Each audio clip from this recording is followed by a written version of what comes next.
on ne sait jamais quand on vient dans un centre interdisciplinaire exactement à qui on parle. Donc, du point de vue disciplinaire, j'espère que je n'ai pas devant moi 25 ou 20 philosophes, parce que vous risquez de trouver le temps long. De l'autre côté, ce que je fais moi-même en tant que philosophe politique, parce que c'est ma discipline, disons, d'origine, c'est de repasser un peu à travers les grands moments, disons, du traitement par la philosophie politique, et la philosophie politique, surtout, disons, d'allégeance anglo-saxonne. Ayant été formé à McGill et à Oxford, j'ai été imprégné par la pensée libérale au sens anglo du terme, c'est-à-dire non pas libérale au sens Parti libéral du Québec, ni libéral au sens néolibéral, mais libéral dans la tradition, disons, qui part d'Emmanuel Kant, John Stuart Mill, jusqu'à John Rawls et d'autres, de repasser un peu à travers donc mes lectures et parfois même mes propres textes pour voir un peu ce qui ne va pas. La raison qui fait que, après avoir pensé à ces questions pendant 2 et presque maintenant 3 décennies, j'ai l'impression que la philosophie politique a du mal encore à cerner adéquatement l'idée de culture et l'importance que la culture a, disons, dans une vision plus large d'une société juste. Alors, j'en suis arrivé à un constat que je vais exposer, disons, au fil de ma présentation. Je voudrais partir par contre ma conférence s'appelle le multiculturalisme par le bas. Le mot multiculturalisme, on le sait, et on n'a pas besoin d'être seulement au Québec pour le savoir, est un terme autour duquel plane énormément de confusion. On sait qu'au Québec, dans certains milieux, c'est presque devenu un gros mot. C'est un mot qui sert d'insulte sans même qu'on ait à en donner un contenu précis. Traiter quelqu'un de multiculturaliste, c'est l'insulter sans même savoir exactement ce dont on se fait traiter. Donc je suis, Jean-François Lisée m'a traité dans les pages de la presse il y a quelques années de l'ayatollah du multiculturalisme. Alors je ne savais pas ce qui me vexait le plus, le fait de me faire traiter d'ayatollah. Oui, bon, enfin, on est copains de longue date, donc c'était de bonne guerre. Mais la première chose que je voudrais mettre de l'avant, c'est l'idée qu'au fond, le multiculturalisme, en un sens, n'existe pas. En tant qu'objet de philosophie politique, où il y a un isme à la fin, alors quand on regarde les mots qui finissent en isme, que ce soit libéralisme ou communautarisme ou communisme, l'idée du multiculturalisme est une idée qui est un peu étrange en philosophie politique. Après tout, quand on parle d'un isme, on parle de quelque chose qui, précédant le isme, est à promouvoir. Donc le libéralisme est une philosophie qui promeut avant tout les droits individuels, donc la liberté, la liberté individuelle, le communautarisme, l'importance de la communauté. Donc avant le isme, on a une idée, on a une valeur, on a un principe dont on se dit qu'il devrait être en quelque sorte premier ou première parmi les valeurs à promouvoir dans une société bonne ou dans une société juste. Donc s'il y avait un multiculturalisme, ce serait une théorie selon laquelle ce qu'il faut, le primat, la valeur la plus importante, l'objectif le plus important d'une société juste devrait être de promouvoir et de tenter de maintenir la diversité culturelle dans une société, de tenter de se donner comme objectif, sinon de maximiser ou d'augmenter, du moins de maintenir la diversité des cultures dans une société. Or, j'ai beau chercher, je ne connais pas vraiment de chercheurs pour qui cela correspond véritablement à un objectif, ou à l'objectif principal de la philosophie politique, à tel point qu'il serait approprié de l'affubler donc d'un isme. Donc, quand on regarde les principaux penseurs qui ont souvent été traités, ou disons de pères du multiculturalisme, qu'on pense à quelqu'un comme Charles Taylor, qu'on pense à quelqu'un comme Will Kimmika, donc 2 penseurs canadiens. Je reviendrai plus tard dans un certain détail sur l'œuvre de Kimmika. Ce que l'on voit, c'est non pas la culture ou la multiculture traitée comme une sorte de valeur qu'il faut promouvoir au-dessus de toutes les autres valeurs. On trouve au contraire que la diversité culturelle est comme une sorte de théorème qui découle de certains axiomes moraux. Mais ce n'est pas la multiculture qui est axiomatique, ce n'est pas la multiculture qui est le point fixe, ou la valeur a priori à promouvoir, c'est plutôt certaines autres valeurs sur lesquelles je reviendrai, dont la diversité culturelle serait comme une sorte d'implication. Hein. Donc, s'il y a des... Alors, il se pourrait qu'il y ait quelque part des théoriciens pour qui le maintien ou la promotion de la diversité culturelle est un objectif au-delà, plus important que tous les autres. S'ils existent, je ne les connais pas, mais si une telle théorie existait, il me semblerait a priori qu'elle serait fort peu attrayante. Fort peu attrayante, premièrement, parce que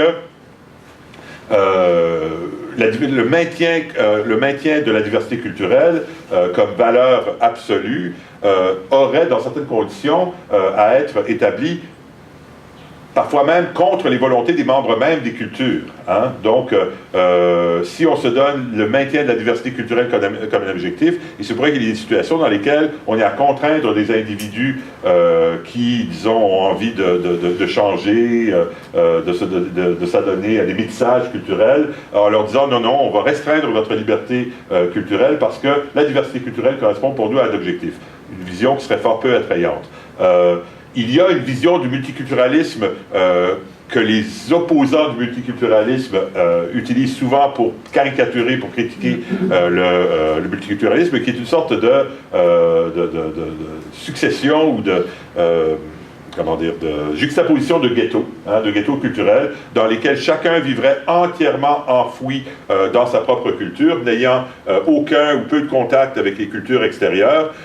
Donc une vision fort peu attrayante, parce que ce sera un multiculturalisme vu de haut, c'est-à-dire en regardant un tel monde ou une telle société, on verrait effectivement des cultures différentes, mais à l'intérieur desquelles chaque individu vivrait en quelque sorte dans une situation de monoculture. Alors, quel que soit l'angle sous lequel on regarde la question, le multiculturalisme entendu encore une fois comme un isme, c'est-à-dire comme une idéologie politique ou une philosophie politique comparable au libéralisme, au communautarisme ou au communisme ou à d'autres ismes, comme mettant de l'avant une valeur suprême à promouvoir par les institutions politiques, je prétends que le multiculturalisme soit n'existe pas, ou bien s'il existe, correspond à une vision politique fort peu attrayante. Donc, lever cette première confusion me semble important. Hein? On devrait peut-être trouver une autre manière d'exprimer l'idée de multiculture hein, que par le fait de lui affubler un isme, la multiculturalité ou la multiculture, quelque chose du genre. Alors, le premier point que je voulais amener, donc, j'ai oublié de me donner, vous allez me faire la discipline du temps, là, parce que je voudrais quand même qu'il y ait du temps pour la discussion. Dites-moi quand j'en suis à peu près à 40-45 minutes. Ah, ok. Et je m'arrêterai. Donc le premier point que je voudrais amener, le multiculturalisme tel qu'on l'entend souvent n'existe pas. Ce qui existe par contre, ce sont des théories politiques, des philosophies politiques qui mettent d'autres valeurs de l'avant comme étant premières, comme étant fondamentales, et qui ont pour implication une société qui est autre que monoculturelle, une société dans laquelle il y a de fortes chances que se maintiendront hein, des différences culturelles entre les individus. Une question qui se pose est de savoir quelle est l'importance de la culture pour les individus qui justifierait que l'État, qu'un État juste, intervienne, disons, pour altérer ce que serait le simple libre marché des cultures. Hein. On pourrait se donner comme point zéro l'idée que les individus, en interagissant, s'adonneraient à toutes sortes de métissages et à toutes sortes de décisions culturelles qui donneraient lieu à un résultat X sans que l'État n'intervienne. Hein? Est-ce qu'il y a quelque chose qui peut justifier que l'État intervienne sur la base de considérations de justice hein, ou de la société bonne pour changer le cours donc de ce à quoi les individus s'adonneraient s'ils étaient laissés tout simplement à eux-mêmes. Alors, c'est là que je vais commencer, disons, mon petit tour de la philosophie politique, de la manière par laquelle cette question-là a été appréhendée, je dirais, dans le mainstream, si vous passez l'expression, de la philosophie politique, surtout celle que je fréquente, qui est une philosophie politique anglo-saxonne, quoique je ne sais pas si elle est imprégnée, disons, c'est culturellement indexé, disons, du fait d'avoir été écrit surtout par des auteurs anglo-saxons. Peut-être que Guy aura des choses à dire là-dessus. Mais partons, disons, de la manière par laquelle un philosophe politique qui correspond pour moi à une référence presque incontournable sur les grandes questions de la justice sociale, John Rawls, considère la question de la diversité sociale. Et sa manière d'appréhender la question de la diversité sociale consiste à dire la chose suivante. Écoutez, Ce qu'une société juste doit faire, c'est de s'assurer que les droits individuels de tous sont garantis. Parmi les droits individuels, on inclut évidemment les libertés religieuses, les libertés civiques, les libertés politiques, liberté d'association, liberté d'expression.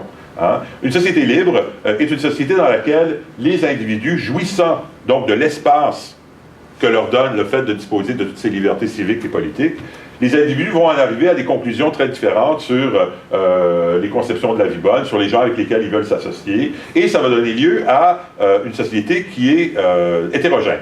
Hein? Ça va forcément donner lieu à une société qui est hétérogène.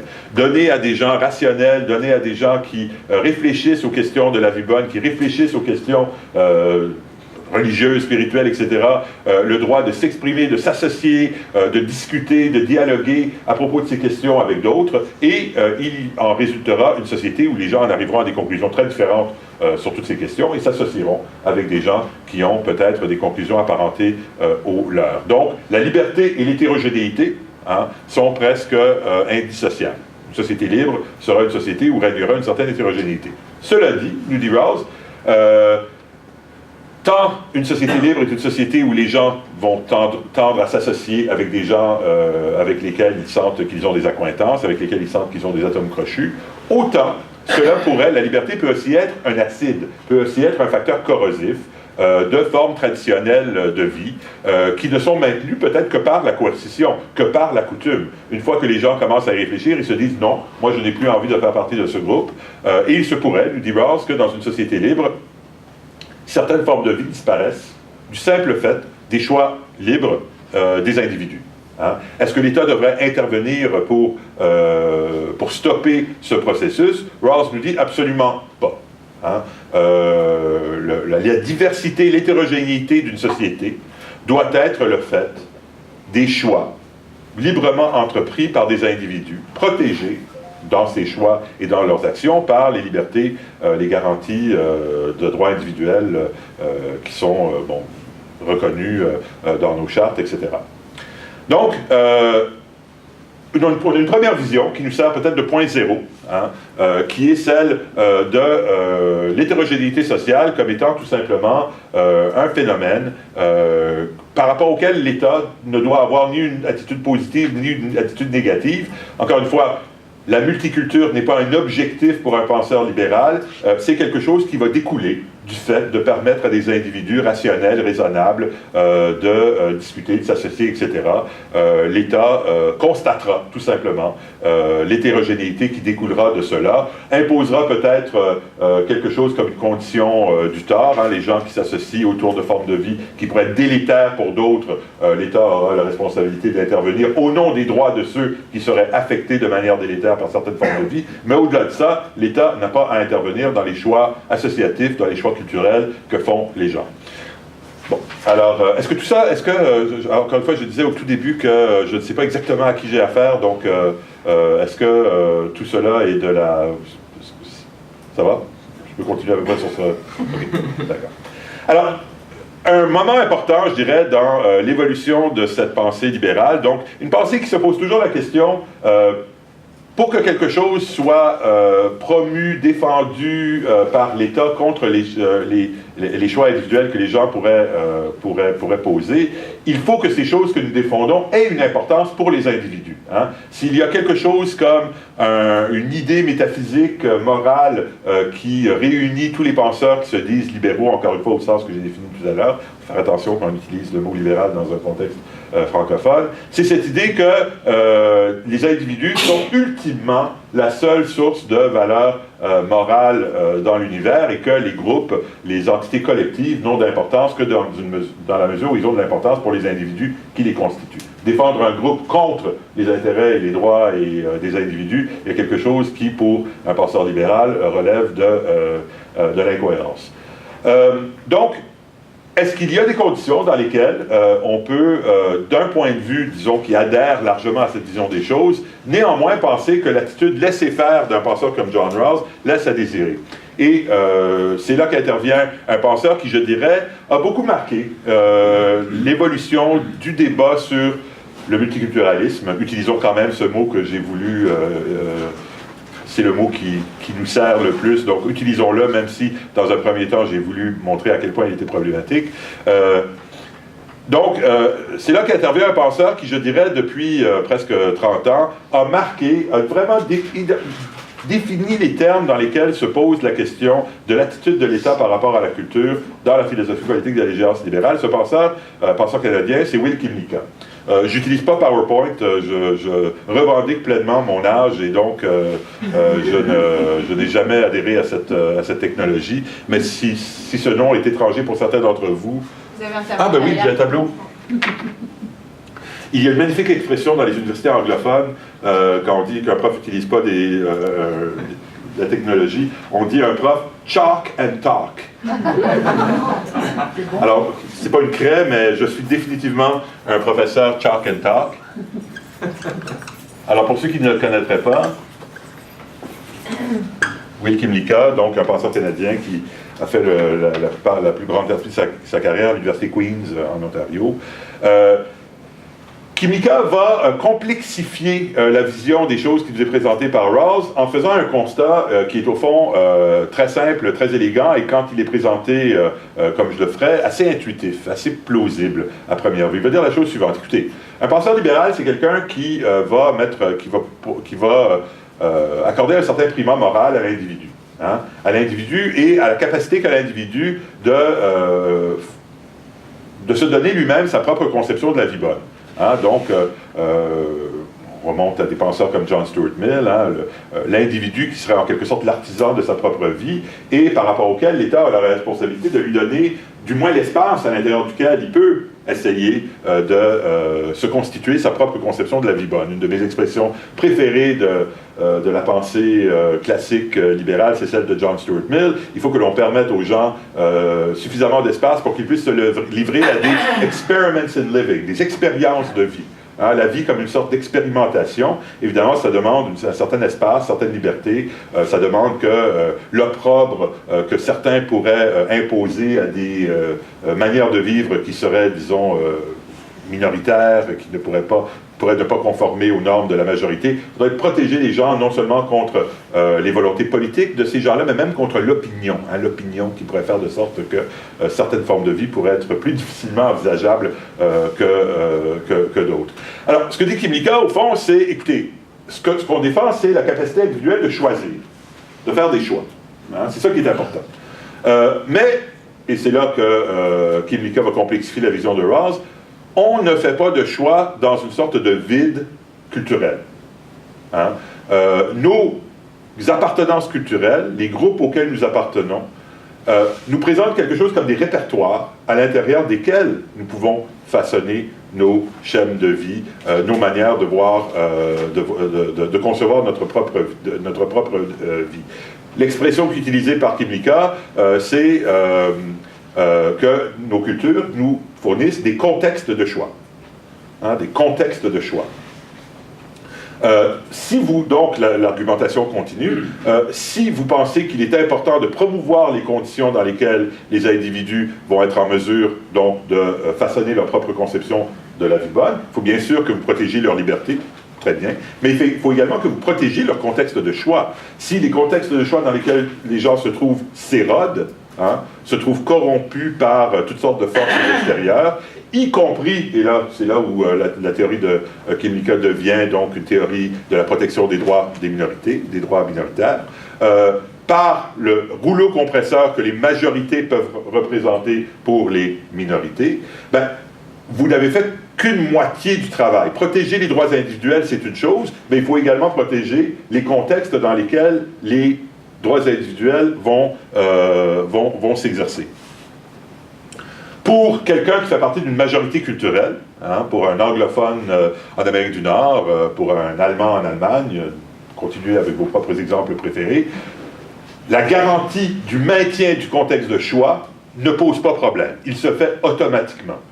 Hein? Et il est résistant et résilient par rapport à certaines des pressions, que ce soit l'immigration, que ce soit la globalisation. Il a une certaine résilience par rapport à ces phénomènes-là, qui vont faire que l'anglophone nord-américain, l'allemand en Allemagne, n'a pas à se poser la question de savoir, mon Dieu, comment vais-je faire de sorte, comment allons-nous faire de sorte pour que notre contexte de choix demeure, hein, résiste donc aux différentes pressions qui pourraient lui être imposées.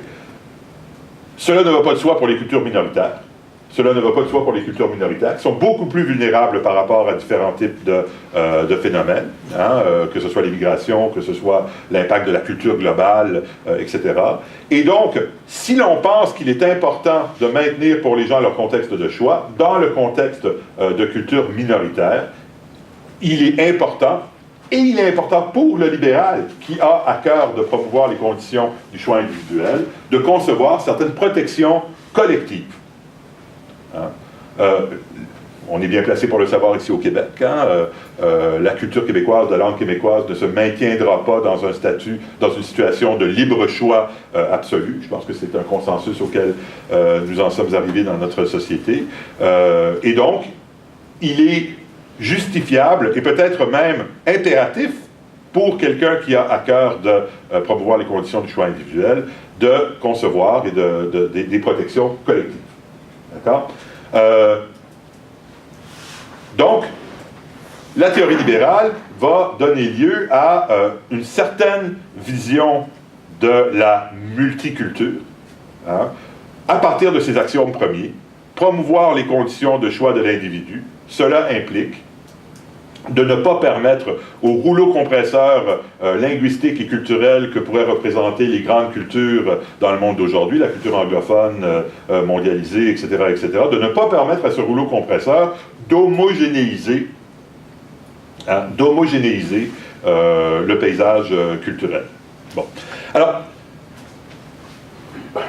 la théorie de Kublika a été, disons, son premier livre paru en 1989, son deuxième livre en 1995, donc ça fait à peu près un quart de siècle qu'on travaille un peu à l'intérieur des termes qu'il a définis. Alors, parmi les questions que les gens vont se poser, alors, une chose que je n'ai pas dite, que je peux mentionner maintenant, Kublika, sa théorie est surtout une théorie des prérogatives, des droits des cultures nationales minoritaires. Hein? C'est une théorie qui s'applique avant tout au Québec, à la Catalogne, à l'Écosse et à des sociétés qui sont un peu comme celle-là. Des sociétés qui sont en fait complètes, institutionnellement, hein? Qui offrent effectivement à leurs membres des choix à travers tous les domaines de l'expérience humaine, mais qui ont été plus ou moins involontairement incorporés dans des entités politiques plus grandes dans lesquelles ils sont eux-mêmes minoritaires. Alors, un des reproches qu'on a adressé à la théorie de Kublika, et c'est un reproche que je lui ai moi-même adressé, c'est est-ce que les prémices de la théorie et ses conclusions sont vraiment apparentées l'une à l'autre? Une fois qu'on dit qu'au fond, protéger les conditions de choix d'un individu, c'est protéger les cultures à l'intérieur desquelles, qui lui offrent en quelque sorte des possibilités, gamme de choix, etc., est-ce que cela n'a pas des applications qui sont plus larges que simplement la protection des cultures nationales minoritaires, ou des groupes nationaux minoritaires? Selon Kublika, seules ce qu'il appelle les cultures sociétales, donc des cultures qui sont, encore une fois, comme je le disais il y a un instant, institutionnellement complètes, offrant aux individus une pleine gamme de choix à travers toutes les facettes de l'expérience humaine, sont à même de rencontrer la condition première que j'ai indiquée, c'est-à-dire vraiment d'offrir aux individus des conditions pour l'épanouissement individuel. Il me semble que, quand on regarde encore une fois, et c'est un peu le thème là, que j'espère, disons, dans la deuxième moitié de ma présentation, va commencer à transparaître, quand on regarde la manière par laquelle les gens vivent leur vie culturelle par le bas, plutôt qu'à travers, disons, des catégories philosophiques un peu a priori, on se rend compte que les choses sont beaucoup plus compliquées. Hein? La vie culturelle d'un individu est effectivement peut-être la vie qui lui est donnée du fait d'être un Québécois vivant au Québec en 2015. Mais c'est aussi peut-être le fait de vivre dans une certaine municipalité, c'est peut-être le fait également d'adhérer à une certaine religion, etc., etc., etc. Hein, la vie culturelle des gens n'est pas faite uniquement de leur adhésion à une culture sociétale, est faite de leur adhésion à toutes sortes de types de groupes, et peut-être que les applications de la théorie de Kimika vont donc beaucoup plus loin que simplement la protection des cultures nationales, des cultures de minorités nationales. C'est un reproche qui lui a été adressé, et parmi d'autres, et là je vais rentrer peut-être dans la deuxième partie de ma présentation, la critique que que j'essaie de formuler à son endroit, en est une qui touche à une autre facette de la théorie de Kimika, qui est un peu la manière de se représenter la relation de l'individu à sa culture. Il me semble, et c'est sur ce point que je vais développer la deuxième partie de ma présentation, que cette vision des choses, et encore une fois, c'est une vision des choses qui, si j'insiste dessus après 25 ans, c'est parce qu'elle a tellement marqué profondément notre manière de penser à ces questions-là en philosophie politique. Il me semble qu'elle est marquée par deux dimensions, deux propriétés, que je nommerais, premièrement, une certaine vision statique des cultures, et une vision également marquée par une certaine extériorité de l'individu par rapport à sa culture. Et je m'explique sur ces deux points. Pour caricaturer un peu, mais juste un tout petit peu, vraiment juste un tout petit peu, la manière par laquelle Kimika justifie, du point de vue d'une philosophie politique libérale, d'accorder une certaine importance aux cultures, c'est de dire, écoutez, on n'exerce pas notre agentivité, pour utiliser un terme un peu laid, mais qui est celui que nous avons en français pour rendre compte du terme anglais agency, le fait d'être un agent, le fait d'agir. Hein. J'ai perdu le fil de ma pensée. Donc, oui. Comment elle justifie l'importance? L'importance pour l'agentivité de la culture, c'est en disant, écoutez, on n'exerce pas notre agentivité dans le vide. Nos cultures nous donnent quelque chose comme un répertoire de choix, un contexte de choix. Hein. L'image qu'on pourrait en tirer, c'est que les cultures sont un peu comme des menus au restaurant, et les conditions de l'agentivité humaine exigent que nous soyons dotés de menus qui soient relativement consistants, où il n'y a pas juste des desserts, mais également des plats principaux et des hors-d'œuvre. Fin d'analogie, surtout sur l'heure du midi, c'est dangereux de trop faire d'analogie gastronomique. Quand on y réfléchit, il y a quelque chose de plausible là-dedans. Hein? C'est sûr que habitant en 2015 dans une société développée, moderne comme le Québec, il y a certains choix qui s'imposent de manière beaucoup plus réaliste à moi pour exercer mon agentivité que d'autres. Hein? Je peux être un prof de philo et de droit dans une culture comme la mienne. Beaucoup plus difficile de penser que les manières d'être de moine moyenâgeux pourraient être un choix plausible pour moi, ou que certains choix qui pourraient être plausibles dans des sociétés très différentes puissent se présenter de manière plausible pour moi. Donc il y a une certaine plausibilité à cette vision de la culture menue. Par contre, ce qu'elle met de côté, sur le premier point sur lequel je voudrais insister, c'est que notre agentivité se manifeste non pas seulement par les choix que nous faisons à l'intérieur du menu que notre culture nous propose, mais se manifeste également par la manière que nous transformons notre culture elle-même. La culture n'est pas seulement une condition de choix, elle est également un objet de choix. Hein? Les cultures, et c'est quelque chose que Kimika, d'un certain point de vue, reconnaît. Hein? Il reconnaît que les cultures évoluent, hein? Et il ne pense donc pas que les États devraient faire de droit collectif des outils politiques permettant de maintenir des cultures dans une sorte d'éther inchangeante. Par contre, ce que sa vision de l'agentivité culturelle des individus lui interdit de rendre compte de manière adéquate, c'est le fait qu'en tant qu'agents, nous agissons à l'intérieur de nos cultures plutôt que simplement de prendre de ces cultures des choix que ces cultures nous présenteraient. Une partie de ce que c'est que d'être un agent, c'est de modifier, d'interpréter, et par ces interprétations, de faire de notre culture quelque chose d'abord de vivant, mais quelque chose également de changeant. Hein? Si les cultures changent, c'est parce que les individus les changent et ne les voient pas simplement comme des répertoires statiques d'options. Hein? Donc, une des dimensions de la théorie Kymlicka, dont nous avons eu du mal à nous extraire, je pense, hein, c'est qu'elle ne nous permet que difficilement de penser ce que j'appelle dans d'autres de mes écrits l'agentivité culturelle. L'agentivité culturelle. Le fait que nous sommes non seulement des agents dans nos cultures, mais nous sommes des agents de nos cultures, pour utiliser une distinction qui, j'espère, sera claire. L'extériorité dont je parle, donc une vision statique, les cultures, on a du mal à se représenter à travers les outils que nous donne Kymlicka ce par quoi les cultures changent. Elles changent par les choix que font les individus, par les interprétations que les individus font de ces cultures et par les transformations que ces interprétations occasionnent.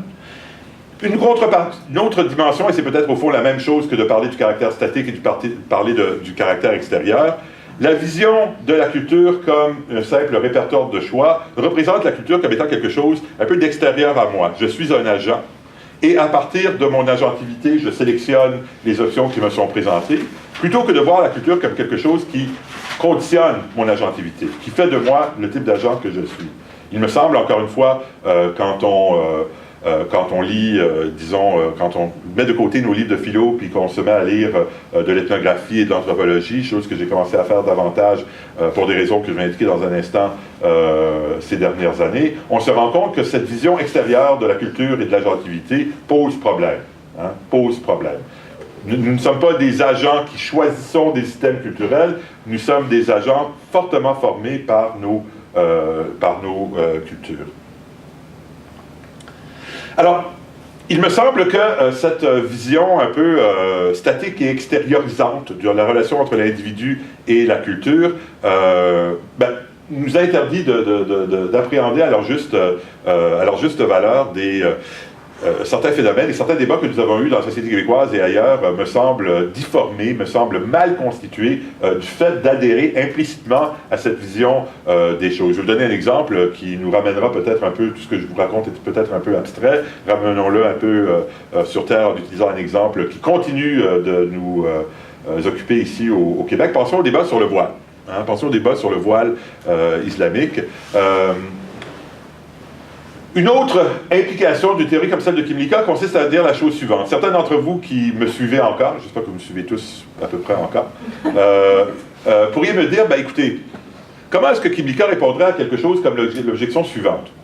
Si on est un Québécois dans une petite société de 7 millions de personnes dans l'Amérique du Nord qui en compte 350 millions, on pourrait tout aussi bien continuer à avoir une gamme d'options pleine et complète et adéquate par l'assimilation. Après tout, une culture massive comme celle des Amériques continuerait à nous donner une vaste gamme de choix à travers tous les domaines de l'expérience humaine. Si c'est ça qui importe, si c'est cela qui fait l'importance des cultures pour les individus, on n'a pas d'objection à l'assimilation. Quand l'assimilation nous mènera vers une culture, par hypothèse, plus grande que la nôtre. En termes, quand je dis plus grande, là on s'entend, je dis plus grande en termes purement quantitatifs. Alors, la réflexion de Kymlicka, pour la pousser un peu de l'avant, consiste à invoquer la norme de l'égalité. La norme de l'égalité. Pensez à une situation dans laquelle on est beaucoup plus habitué à penser à ce genre de situation. On ne traite pas les gens de manière égale en les traitant de manière identique. Pensez à une personne qui a un handicap physique. Une personne qui a un handicap physique, l'accommoder, faire de sorte qu'elle puisse faire des choses importantes comme se déplacer, jouir de ses droits de mobilité au même titre que des personnes qui n'ont pas de handicap lié à la mobilité. Cela veut dire non pas de lui imposer la norme des personnes qui peuvent se déplacer, qui peuvent marcher, etc. Cela veut dire l'accommoder. De la même manière, dire ce que je viens de dire à une personne qui fait partie d'une culture minoritaire, écoute, tu pourrais très bien t'assimiler. Cela revient à imposer à un individu un fardeau qu'on n'impose pas à la majorité. Hein? La majorité, elle, n'a pas à changer sa culture afin de pouvoir se prévaloir, disons, de ses intérêts, de pouvoir satisfaire ses intérêts les plus fondamentaux. Pourquoi le demanderait-on à quelqu'un qui a le handicap, hein, en quelque sorte, pour que l'analogie devienne plus claire, d'avoir été né dans une culture qui est plus petite sur le plan numérique. Donc, l'objection à l'assimilation passe par l'idée de l'égalité. Une des choses que cette analogie finit par véhiculer, c'est l'idée que la culture est quelque chose qui caractérise les gens sans que leur choix soit impliqué. Hein, sans que leur choix soit impliqué. Alors, pensez un peu à la manière par laquelle le débat sur le voile a été mené au Québec et ailleurs ces dernières années, donc pour revenir un peu sur Terre. Il y a des gens qui vont dire, écoutez, les femmes, c'est une obligation, c'est une obligation religieuse absolue que de porter le voile. Dire à une femme qu'elle doit retirer son voile afin d'occuper certaines fonctions publiques ou afin même de se présenter dans la rue pour utiliser, aller à l'extrême que certains ont défendu, ce serait un peu comme, disons, ne pas accommoder une personne qui se déplacerait en chaise roulante. Ce serait un peu comme nier un fait fondamental à propos de cette personne que de l'obliger de faire le choix entre son voile et le fait de pouvoir participer pleinement à la vie publique. De l'autre côté de la médaille, on a des gens qui vont dire, écoutez, le voile est un choix. Hein, le voile est tout simplement un choix. Il y a quelque chose de condescendant et de paternaliste, diront donc ces gens. Je prends les voix des protagonistes que j'imagine dans le débat. Hein, donc il faut faire attention, des fois, on se fait prendre à dire des choses que l'on ne fait qu'évoquer. J'évoque la position de gens avec qui je ne suis pas d'accord. Écoutez, vous êtes condescendant et paternaliste à l'endroit de ces femmes, hein, en leur niant leur agentivité. Vous présentez le voile qu'elles portent comme si c'était une fatalité, comme si c'était quelque chose d'aussi imposé que l'est un handicap physique. Or, c'est un choix. Hein, c'est un choix. Les gens devraient, quand ils font des choix librement entrepris, assumer et accepter les responsabilités et les conséquences de leur choix. Hein, accepter les conséquences de leur choix. Alors, évidemment, la position que je viens de dépeindre en est une avec laquelle j'ai que très peu de sympathie. Par contre, il est, je crois, difficile et embarrassant pour la personne qui est contre la position que je viens de dépeindre, de défendre les femmes voilées en leur niant leur agentivité. Non, non, elles n'ont pas le choix. Hein, il faut les accommoder parce qu'elles sont en quelque sorte des simples victimes passives d'une culture qui leur est imposée, plutôt que d'en être elles-mêmes les agentes.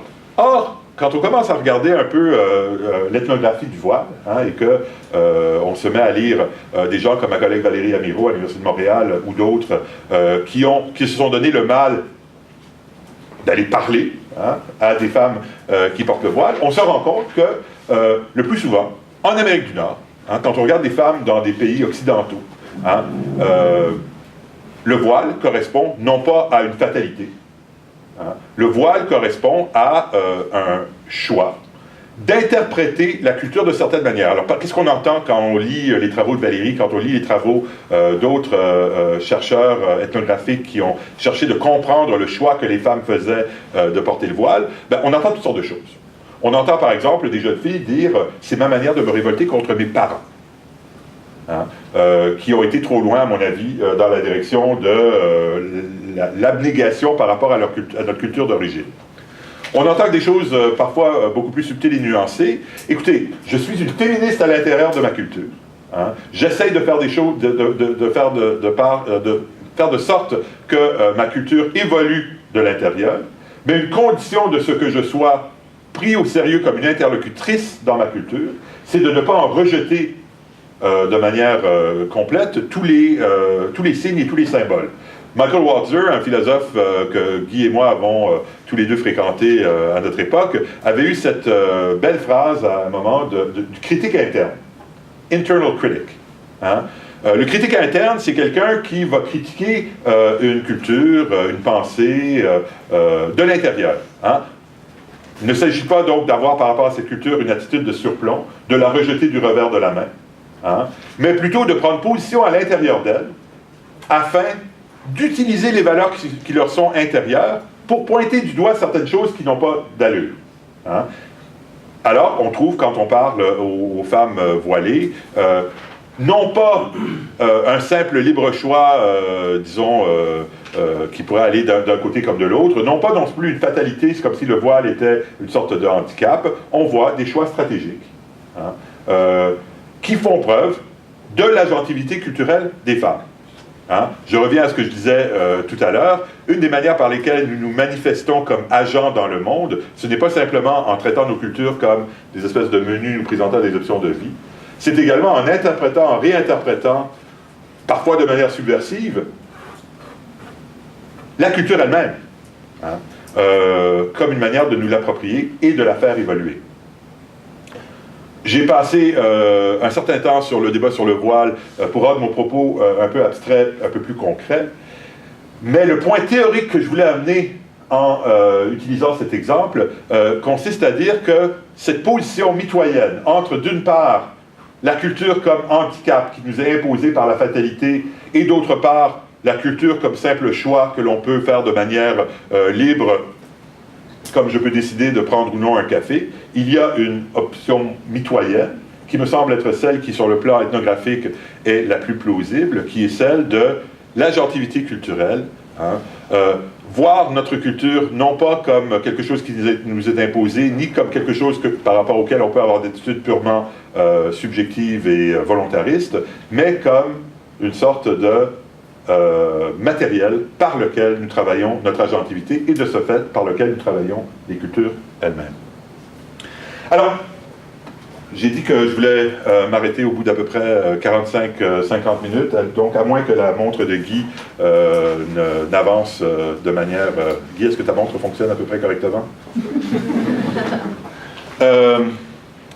Il me semble qu'il nous faut un nouveau départ.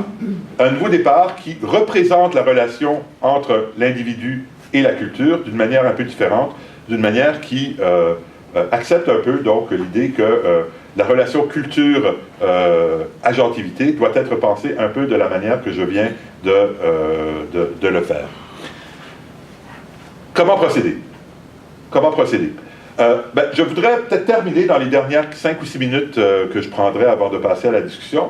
Je voudrais changer complètement de registre. Alors, j'ai dit au fond, ce que j'ai dit au fond, c'est une sorte de mea culpa disciplinaire, Guy appréciera, le mea culpa disciplinaire du philosophe, qui a parfois peut-être un peu trop tendance à voir et à interpréter ce qu'est un agent, et donc la valeur qui se rattache à l'agentivité, d'un point de vue un peu a prioriste et philosophique, ne tenant peut-être pas suffisamment compte de ce que l'ethnographie, ce qui revient au fond à dire parler aux gens, nous apprend sur l'agentivité, et en particulier sur la relation agent-culture. Alors peut-être que nous pouvons apprendre quelque chose de penseurs ailleurs qu'en philosophie, qui ont un peu pensé à la question de l'agentivité. Là, je voudrais peut-être terminer ma présentation en réfléchissant un peu avec notre collègue et ami Gérard Bouchard. Gérard, comme vous le savez tous et toutes, a proposé, c'est un fait qui attendait une théorie, hein, que le Québec se distingue dans sa manière de gérer la diversité culturelle en n'étant pas une société multiculturelle, mais en étant une société marquée plutôt par l'interculturalisme. Quand je dis que c'est un fait qui attendait une théorie, je veux dire que nous utilisions les mots hein, avant de savoir exactement de quoi ils retournaient. Et Gérard nous a rendu de très grand service de nous proposer hein, une interprétation de ce qui était au départ qu'une simple affirmation. Hein.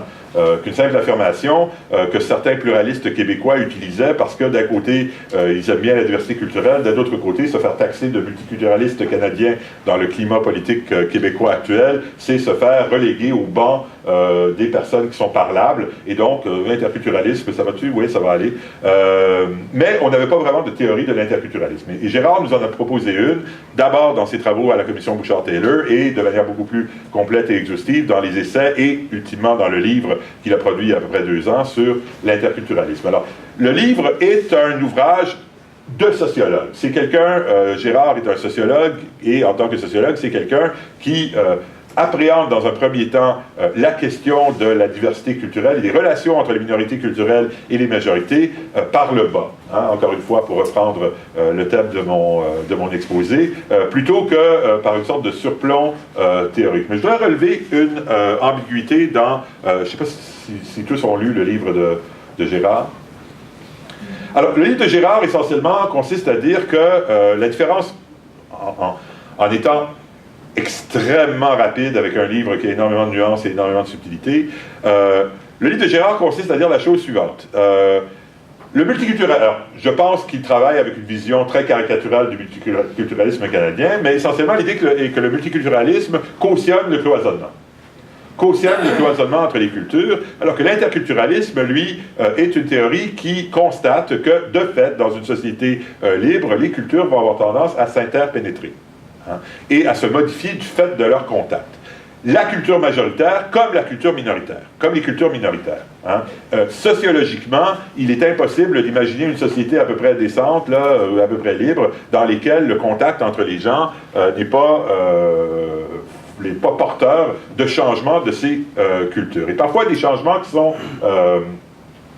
qui ressemble à des non-changements. Un exemple qui n'est pas celui de Gérard, mais que j'utilise souvent dans ces contextes, dans mes cours, est celui des, pour ceux d'entre vous qui, c'est peut-être moins une réalité de Québec, certainement une réalité de certains quartiers montréalais, on dit souvent que les Juifs ultra-orthodoxes qui habitent, disons, entre le Maryland et Outremont à Montréal, sont des gens qui, entre guillemets, vivent comme s'ils étaient encore dans un village polonais du 18e siècle, avec des habits de l'époque, parlant le yiddish, hein, etc.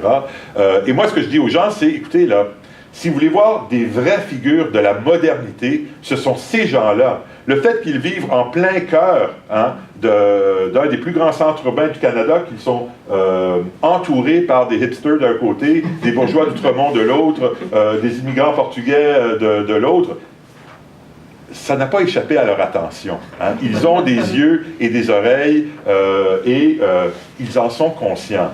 Hein. Vivre comme ils le font, hein, ce n'est pas quelque chose comme simplement de se laisser couler dans une culture vieille de plusieurs siècles qu'on ne remet en question. C'est à peu près le geste le plus volontariste que l'on peut poser. C'est une réaction stratégique à la culture qui les entoure. C'est une modification de cette culture. Jamais il n'y a eu une orthodoxie aussi orthodoxe que celle des Juifs ultra-orthodoxes quand ils vivaient dans leur shtetl de Pologne. Si j'avais le temps de développer le point, et je ne l'ai pas, je vous dirais que l'ultra-orthodoxie est une modification réactive à la culture environnante plutôt que d'être une véritable orthodoxie. Donc, je reviens à Gérard. Gérard Bouchard. Gérard nous dit qu'au fond,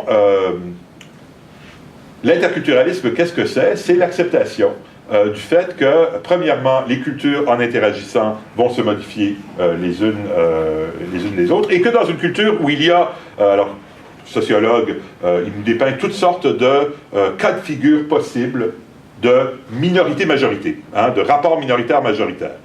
Le Québec est un de ces cas de figure où il y a une culture majoritaire qui est numériquement très importante, avec beaucoup de groupes minoritaires qui l'entourent. Sociologiquement, il y a fort à parier, hein, que la culture majoritaire exercera une sorte de force centripète, hein, que la culture majoritaire aura un impact beaucoup plus grand sur les cultures qui l'entourent que les cultures qui l'entourent sur la culture majoritaire. Constat sociologique. Et je pense que, nonobstant ce que pensent certains de nos commentateurs actuels qui estiment que la culture québécoise est en danger mortel du fait de la diversité culturelle, je pense que si on regarde les choses de manière un peu plus froide, on constate effectivement que les cultures minoritaires sont beaucoup plus travaillées par la présence de la majorité que la majorité n'est travaillée par elle. La question qui se pose est de savoir, est-ce que c'est un simple constat sociologique ou y a-t-il une certaine normativité morale que Gérard voudrait importer à ce fait? Est-ce que c'est tout simplement un constat ou est-ce que c'est quelque chose qui relève du droit? Hein? Est-ce que c'est tout simplement une prédiction ou au contraire devons-nous mettre en place des conditions qui permettront à la culture majoritaire de se maintenir malgré les pressions que peuvent exercer la minorité. Il me semble que dans le débat sur l'interculturalisme, ce serait un autre exposé que je ferai peut-être à un autre moment, il me semble que parmi les chantres de l'interculturalisme, et là, Gérard a légué à la culture québécoise une idée qui a été reprise par toutes sortes d'autres penseurs qui vont faire d'elle des choses très différentes, hein, il y a des réponses qui sont effectivement très différentes. Alors, je vais m'arrêter là-dessus. Le point que je voulais amener, c'est que nous avons besoin de repenser ce à quoi ressemble une société décente, une société juste, par rapport à la diversité culturelle, une fois que nous avons intégré donc cette vision de la culture et de son rapport à l'agentivité, qui n'est pas marquée par donc l'extériorité et le caractère statique que j'ai prêté à la pensée de Will Kimlicka, une fois que nous nous rendons compte du fait que les agents sont des agents, construisent leur conception de la vie bonne, non pas simplement à partir d'un menu d'options que leur présenterait leur culture, mais par le travail même sur leur propre culture, par leur réinterprétation et leur modification donc de cette culture. Il me semble que nous allons devoir penser le cadre normatif adéquat pour penser la diversité culturelle de manière très différente. À quoi est-ce que cela ressemblera exactement? Il est midi 25, donc je n'ai pas vraiment le temps. C'est le travail auquel je me livre actuellement. Je n'ai pas vraiment de réponse extrêmement ferme à vous présenter, mais j'espère en avoir fait suffisamment. D'abord, pour vous montrer un peu, pour ceux d'entre vous qui n'étiez pas, vous ne connaissiez pas, la manière par laquelle la philosophie politique a appréhendé l'objet culture dans les 30 dernières années, j'espère en avoir fait assez pour vous indiquer un peu à quoi tout cela ressemblait, et de vous indiquer pourquoi il me semble que nous allons devoir peut-être procéder par une autre voie. Et là-dessus, je m'arrête. Merci beaucoup de votre attention. Merci.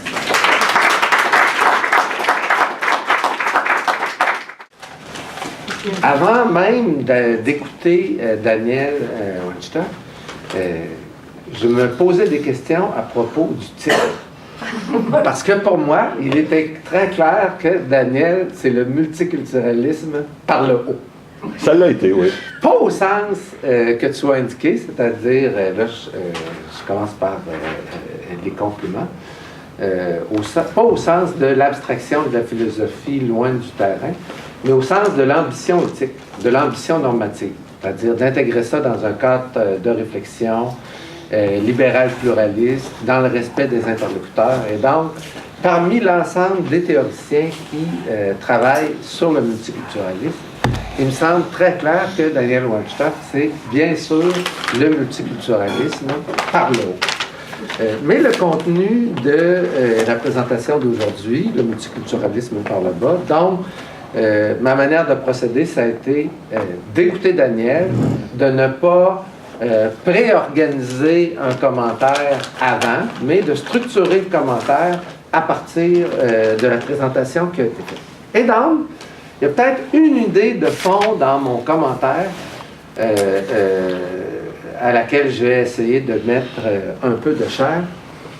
Et c'est, je veux vous inviter à réfléchir et inviter notre conférencier à réfléchir à la capacité de la philosophie ou à la capacité d'une société, dans quelque sorte, hiérarchiser ses principes normatifs, ses droits, s'autoriser à identifier quelque chose comme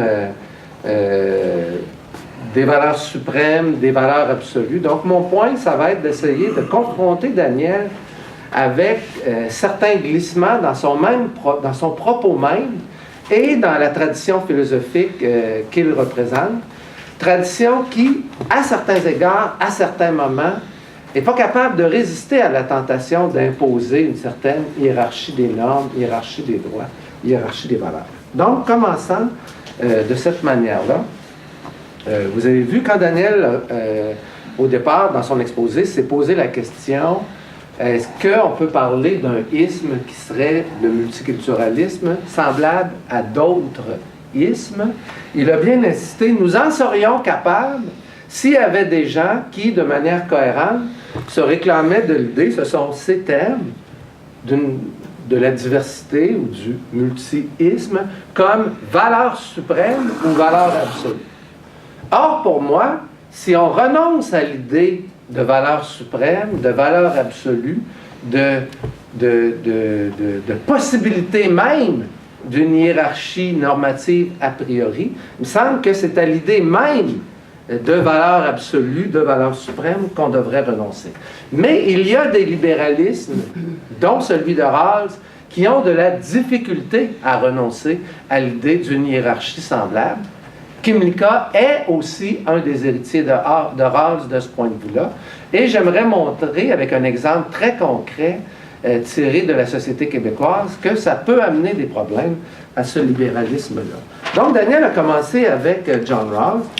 Il a été assez généreux avec Rawls, parce que oui, le libéralisme de Rawls est un libéralisme qui, dans le fond, considère que la société qui découlera de ses principes sera une société hétérogène, mais comme il l'a indiqué implicitement, c'est une société qui s'appuie sur postulat d'homogénéité linguistique et culturelle, si je la comprends bien. Et en tout cas, il me semble que l'élargissement du libéralisme rawlsien par la génération de Kymlicka, ça a été justement une tentative pour libérer le libéralisme rawlsien et ce qu'il avait à donner normativement d'un certain carcan d'homogénéité linguistique et culturelle. On a peut-être réussi à libérer chez Kymlicka le libéralisme de Rawls d'un tel carcan, mais on ne l'a pas libéré de ce que je considère être le problème. C'est-à-dire que c'est un libéralisme qui considère qu'il doit y avoir une hiérarchie sur le plan des principes normatifs. Donc, je ne vous fais pas tout le modèle, mais chez Rawls, dans les principes de justice, il y a une hiérarchie et il y a nécessairement, si on veut, à l'intérieur de cette hiérarchie-là, et chez Rawls on l'accepte, reconnaître que certains principes de justice, certaines catégories de droits peuvent être limitées, eh bien, ils ne peuvent l'être que dans le respect de la hiérarchie en question. Parfois, ça peut amener à des difficultés, même pour des libéraux rawlsiens de bonne foi et en contexte avec ce qui se passe dans le bas. Et l'exemple que je vais maintenant donner de Kymlicka est une illustration de ça. Daniel a bien montré, avec l'idée du concept de contexte de choix, comment Kymlicka s'y était pris pour élargir le libéralisme rawlsien, mais dans la mesure où lui-même garde la priorité ou la hiérarchie normative des libertés individuelles fondamentales, eh bien, parfois, en contact avec des difficultés normatives concrètes, Kymlicka est placé devant des positions, des dilemmes intéressants. Le dilemme intéressant, le dilemme fondamental, les catégories qu'on doit employer pour faire un peu de chalk and talk à la mode McGill. Protection externe, restriction interne. La contribution de Kymlicka, l'élargissement du libéralisme, ça a été de dire, écoutez, quand on regarde la manière dont ça fonctionne dans les sociétés, et en particulier là où il y a des cultures nationales minoritaires, au nom de la protection des répertoires qui permettent à des individus de faire des choix. Donc, Kymlicka arrive et dit, il est entièrement légitime, d'un point de vue libéral, de faire en sorte que des minorités nationales puissent disposer de protection externe. Contre l'intervention, par exemple, de la majorité dans l'État angloman, au sein de leur, à l'encontre, dans le fond, de comment ça se passe à l'intérieur de leur culture sociétale.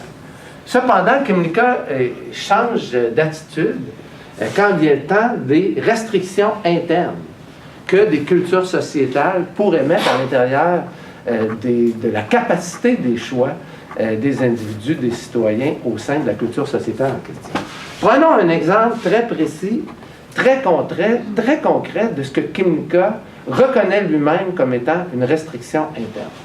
Pour ceux d'entre vous qui vivez au Québec et qui ont à un moment donné à se demander qu'est-ce qui va se passer pour la fréquentation scolaire de leurs enfants, pour ceux d'entre vous qui êtes à peu près dans une situation comme la mienne, vos enfants ne peuvent pas aller à l'école publique de langue anglaise au Québec. comme je l'ai enseigné souvent à Calgary et ailleurs, je suis entièrement libre d'envoyer mes enfants à l'école anglaise à Oxford.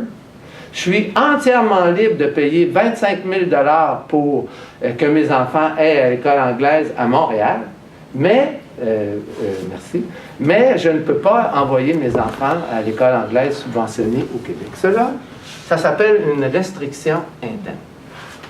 Parce que, comme Rawls, il travaille à l'intérieur d'une tradition qui installe la prépondérance de la hiérarchie des libertés fondamentales comme principe éthique supérieur, valeur suprême, valeur absolue. Dans sa philosophie, Kimmika est incapable de présenter une justification normative forte pour l'existence de restrictions internes semblables. Et il me semble, j'utilise cet exemple-là à l'intérieur de mon temps, que cette incapacité-là est, dans le fond, le talon d'Achille des libéraux déontologiques à la Rawls, à la Kimmika, et donc je serais curieux d'entendre le point de vue de Daniel là-dessus. Je termine en une minute avec l'exemple que Daniel a employé à la fin. Il me semble que justement, dans le multiculturalisme libéral ou le libéralisme multiculturaliste et l'interculturalisme que propose Gérard Bouchard, pas encore de manière complète, mais ce que fait Gérard Bouchard avec son concept d'interculturalisme, qu'on n'a pas encore suffisamment approfondi normativement, c'est d'être à la recherche d'identifier quelque chose qui serait une justification normative forte dans une société pluraliste pour être capable de défendre ici et ailleurs sans trembler que c'est quelque chose qui est cohérent à l'intérieur d'une position libérale dans le contexte de la société québécoise au 21e siècle que de défendre le principe, la légitimité normative de quelque chose comme des restrictions internes semblables. Le multiculturalisme libéral ne le fait pas. L'interculturalisme par le bas de Gérard Bouchard ne le fait pas encore parfaitement, mais nous sommes en train de cheminer peut-être pour le trouver. Et avec Daniel et vous aujourd'hui, j'espère qu'on va progresser encore maintenant et dans les prochaines semaines et mois pour y arriver. Continuons à discuter du multiculturalisme par le haut et par le bas avec Daniel Weinstein. Merci.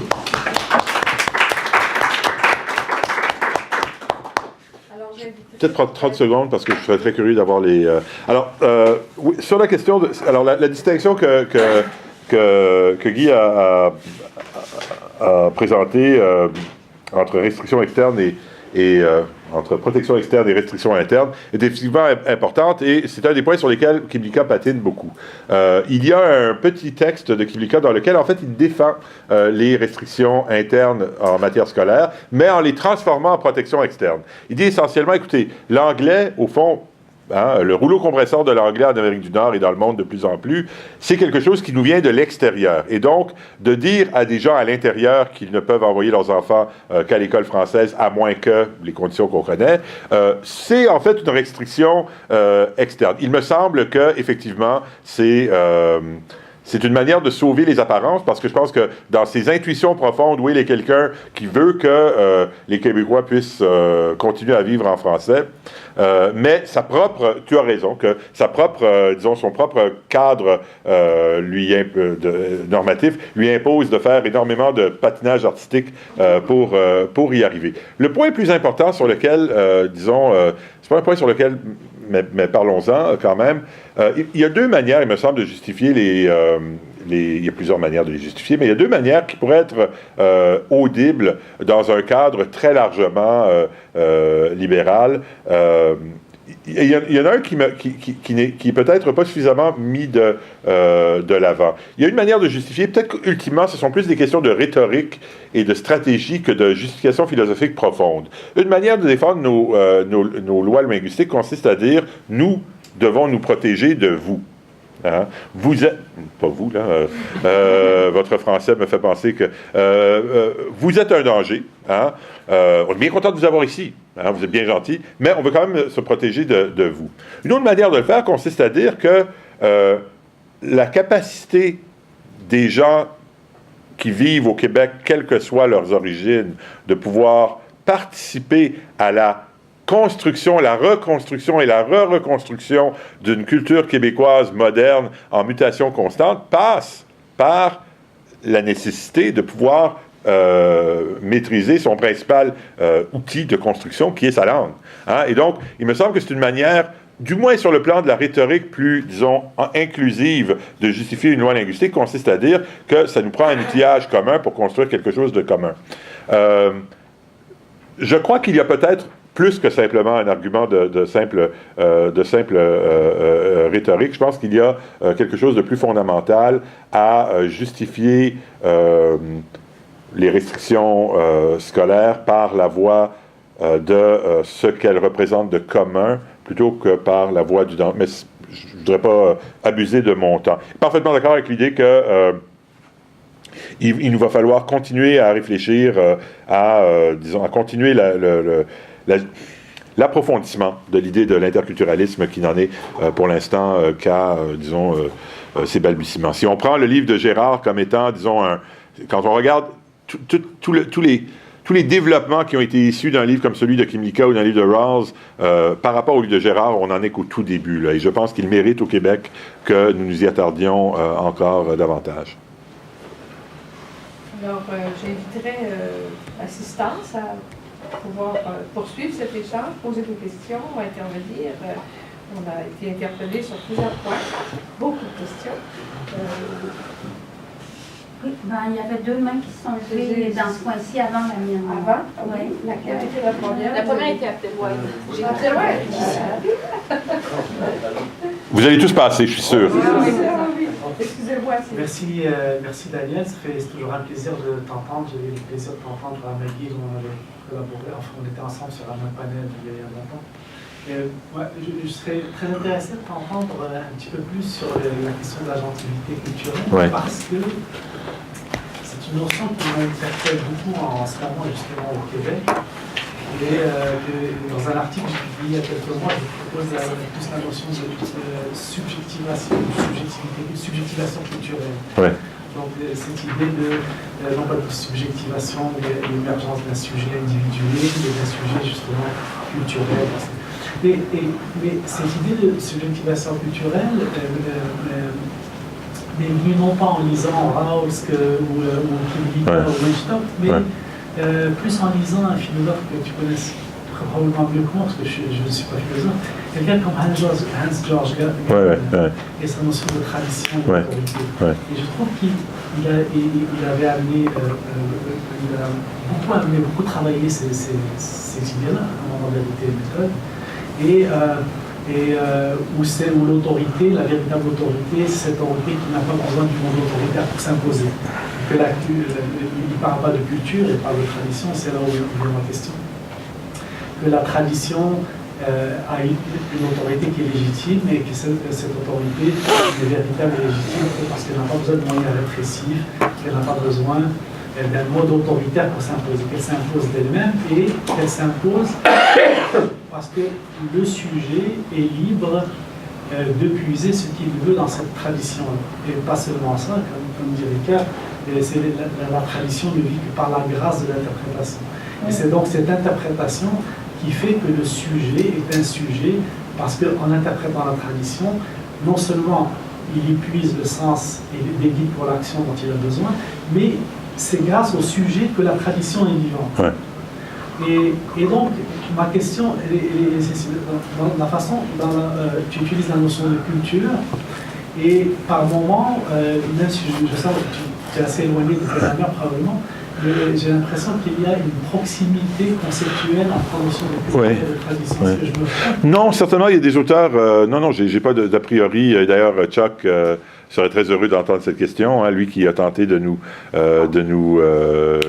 pas de nous imposer, mais de nous faire apprécier l'importance d'un penseur comme Gadamer. Je pense qu'il y a quelque chose de fécond là-dedans, mais il y a beaucoup de voix qui... un des penseurs qui a été important pour moi lorsque j'ai commencé à essayer de m'intéresser de manière un peu sérieuse à dire des choses un peu moins bêtes et superficielles sur le voile que ce que l'on en dit parfois, c'est un penseur comme Talal Assad. hein, qui, bon, est très gadamérien. Une autre rencontre qui a été déterminante pour moi, c'est une postdoc, j'ai une postdoc encore actuellement qui travaille avec moi, qui est israélienne, qui travaille sur les droits linguistiques, mais qui a aussi eu la très bonne idée, en plus de se doter d'une thèse de philosophie politique de Oxford, d'avoir un diplôme de linguistique.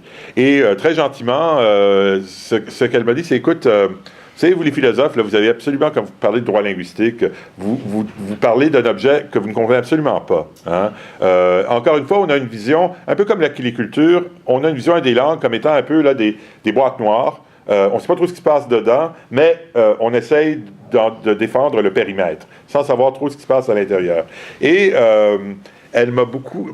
Une des choses auxquelles je me suis intéressé ces derniers temps, c'est l'agentivité culturelle par le biais de la langue. Hein, par le biais de la langue. Et je pense que ce que vous dites, une autorité qui est imposée de manière non coercitive, qui est reconnue comme une autorité, mais une autorité qui est enabling, comme on dit en anglais, qui permet l'agentivité, l'exemple de la langue est parfait. Bon, la langue française, on est bien placé pour le voir. Pensez d'abord un peu au ridicule consommé que représente l'Académie française, qui est une tentative véritablement de faire une autorité qui serait plus une autorité législative, presque, une autorité juridique, plutôt qu'une autorité culturelle.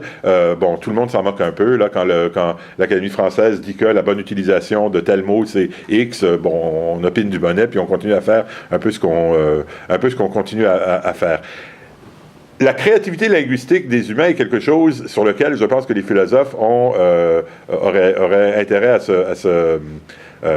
s'intéresser. Parce qu'on a un bel exemple là. On parle beaucoup ces temps-ci, on a souvent des débats sur les dérives linguistiques de tel ou tel chanteur ou rappeur québécois. Mais l'autorité de certaines structures fondamentales du français est présente même chez des artistes ou des locuteurs qui font de vastes emprunts à d'autres langues, qui vont parfois avoir l'impression de violer certaines des règles les plus fondamentales. Quand on regarde des structures profondes, on est vraiment dans l'interprétation du français plutôt que dans le déni, hein, d'une autorité traditionnelle. Donc, ce que j'essaie de dire, c'est qu'il me semble que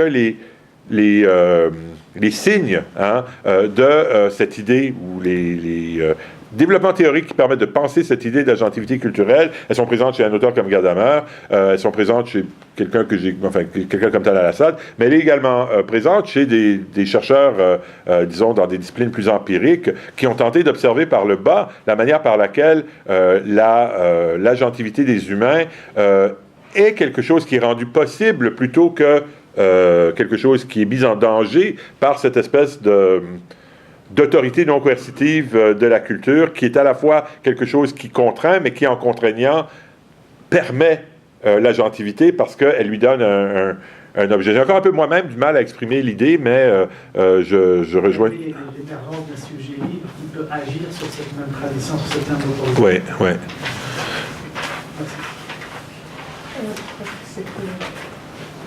Excusez-moi de sortir un petit peu de la boîte noire universitaire, descendre un petit peu sur... Bon, vous avez parlé que le concept, le mot interculturel est arrivé dans l'univers québécois avec Robert Bourassa. Et M. Bouchard arrive 35 ans plus tard pour théoriser là-dessus. Est-ce que la difficulté de restriction interne, on va prendre les termes de M. Laforêt, est-ce que l'anxiété à travailler là-dessus pour les théoriciens n'est pas d'essayer d'anticiper avant que la réalité existe, plutôt que de témoin de la réalité puis de pouvoir théoriser après? Est-ce que vous pourriez dire... Non, il faudrait que vous... Dans la mesure où M. Bouchard, 35 ans après, le concept d'interculturalité qui est arrivé dans l'univers, on dit ça lui a pris 35 ans à arriver à théoriser. Est-ce que les restrictions internes, ça ne pourra pas être une anxiété typique de théoricien qui est loin d'une... tentant d'anticiper sur une réalité qui n'existe pas. Là, et on est en train d'expérimenter sur la différentes expériences. Un des penseurs que Guy et moi avons tous les deux fréquenté, Hegel, disait que The Owl of Minerva, La chouette de Minerve. Ne transformer en vol qu'à la tombée du jour. Voilà, qu'à la tombée du jour. Donc, le philosophe est toujours un peu celui qui, les choses s'étant produites, regarde et essaie de les interpréter. Et je pense qu'il y a quelque chose de cela. Dans la notion d'interculturalisme, écoutez, le multiculturalisme arrive dans le lexique canadien avec Pierre-Éliott Trudeau. Et, bon, à tort ou à raison, on n'est pas là pour faire de l'histoire, les Québécois vont vite interpréter l'idée de multiculturalisme comme une manière, comme une stratégie pour noyer le caractère distinct de la distinction québécoise. Et donc, le mot multiculturalisme est rayé, disons, de la carte du lexique, disons, québécois dès les années 70-80. Or, il y a néanmoins une réalité québécoise qui n'est pas si différente de celle de la réalité canadienne. Oublions les termes. On accueille à peu près 50 000 immigrants par année. On les accueille des quatre coins du monde. Le primat donné aux Français dans le système de pointage fait de sorte que notre immigration retrace en quelque sorte l'Empire français et dans une moindre mesure l'Empire belge. Donc, on se retrouve avec une société qui... on n'est pas... Montréal est loin de Toronto. Toronto, en 2017, deviendra une des premières villes en Occident à avoir une population qui est à plus de 50% faite de gens nés ailleurs qu'au Canada. Pardon? Pardon, ouais. Je crois que c'est déjà le cas. 2017 m'a été présenté, on n'est pas loin, là, 2017 c'est demain. Montréal n'est pas encore rendu là. Par contre, on a une réalité à laquelle on tente de donner un nom. Alors, on a des considérations qui sont purement stratégiques. On veut nommer quelque chose dont le nom le plus naturel correspond à une idéologie qui est vue comme étant hostile complètement aux intérêts du Québec. Donc, alors quand je disais qu'on a inventé un nom avant de développer une théorie, je le pense vraiment, là, que si vous aviez demandé à quelqu'un il y a 10-15 ans ce que était de l'interculturalisme, on n'aurait pas vraiment la réponse un peu étoffée que Gérard nous a permis d'avoir depuis à peu près une dizaine d'années. Son livre est le point culminant on aurait eu des éléments. Donc, je suis pas sûr que... Oui, je pense que la philosophie politique essaye de... Comment dire? Elle n'est pas là pour créer la réalité. Elle n'est pas là pour... interpréter. Voilà. Très bien. Je vous comprends très bien. Elle est peut-être là pour faire un peu plus qu'interpréter. Hein? Elle est peut-être là pour donner plus de consistance et donner peut-être un peu plus de consistance à nos intuitions, à nos intuitions. On a l'impression que certains phénomènes sont problématiques sur le plan moral, d'autres sont peut-être plus positifs, et on essaye de rendre compte de ces intuitions dans un vocabulaire qui permet de les systématiser un peu. Pourquoi est-ce que j'ai l'impression que telle chose correspond à une dérive qu'il faudrait bloquer, alors que telle autre me semble beaucoup moins nocive? Alors, oui, la philosophie, je ne suis pas un jacobin, là, disons, qui pense que on doit réinventer la société. Je ne suis pas purement, disons, dans le mode d'interprétation non plus. Encore une fois, pour me répéter, la philosophie politique doit tenter de donner une certaine consistance à des intuitions que nous avons, à des jugements que nous faisons sur la réalité, plutôt que d'inventer une autre réalité. Il y avait un autre élément dans ma question, s'il vous plaît. Oui. Est-ce que, donc, vous situez vos propos dans un cadre de libéralisme? Est-ce que c'est pas ce cadre-là qui correspond à une restriction mentale? Peut-être. Disons, pour moi, le libéralisme au sens extrêmement large du terme, et c'est l'idée, et ça, c'est Il existe une réalité à l'extérieur de ça. Oui, bien sûr. Mais pour moi, le libéralisme, au fond, c'est une idée très générale qui est la suivante. Quand on pense à l'État et aux limites, à la justification, mais également aux limites du pouvoir de l'État, de l'exercice par l'État de son pouvoir coercitif. Hein? Et on se pose la question, en fonction de quelle valeur est-ce que l'État devrait agir, en fonction de quelle valeur devrait-il, au contraire, se restreindre d'agir. Un libéral est quelqu'un, au fond, qui va avoir... ultimement, la justification de l'action de l'État doit passer par l'invocation d'intérêts d'individus. Invoquer des intérêts collectifs qui sont irréductibles à des intérêts individuels, c'est quelque chose qui, pour un libéral, est à la limite dangereux.